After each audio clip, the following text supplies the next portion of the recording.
আমি যদি এই পর্বতখানা তুলে নিয়ে যাই তাহলে নিশ্চয়ই প্রভু আমার ঔষধ খুঁজে নিতে পারবে। এই বলে হনুমান আমার যেই না ঋষ্যমুখ পর্বত ধরে টান দিয়েছে, অমনি পর্বত দেব উদয় হয়েছে হনুমানের সামনে।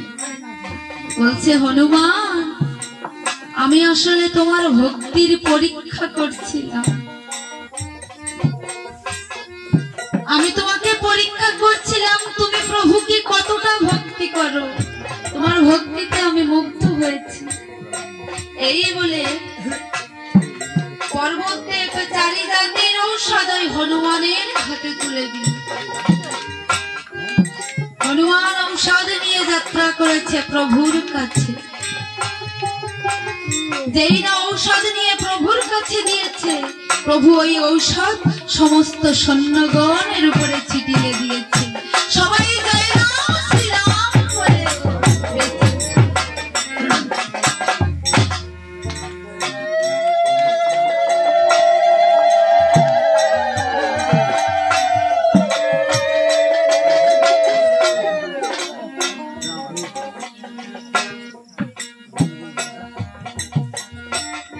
এবার মিত্র বিভীষণ বলছে যে, মিতা,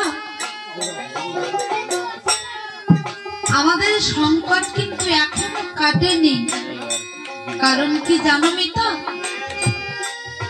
এখনো যে রাবণের পুত্র ইন্দ্রজিৎ বেঁচে আছে। তুমি জানো না মিতা, ইন্দ্রজিৎ এত বড় শক্তিশালী বীর, তাকে হারানোর মতো কেউ নেই। স্বর্গের দেবতাকে সে বধ করে ইন্দ্রজিৎ নামে খ্যাত হয়েছে। তার মতো শক্তিশালী যোদ্ধা এই লঙ্কার বুকে দ্বিতীয় নেই। তার সাথে যুদ্ধ করতে গেলে যে মৃত্যু অনিবার্য। এই কথা শুনে প্রভু রামচন্দ্র ভাই লক্ষ্মণকে বুকে জড়িয়ে ধরেছে। বলছে, ওরে ভাই লক্ষ্মণ, চল আমরা দেশে ফিরে যাই। ওরে ভাই, আমি এই বনে এসে আমার সীতাকে হারিয়েছি।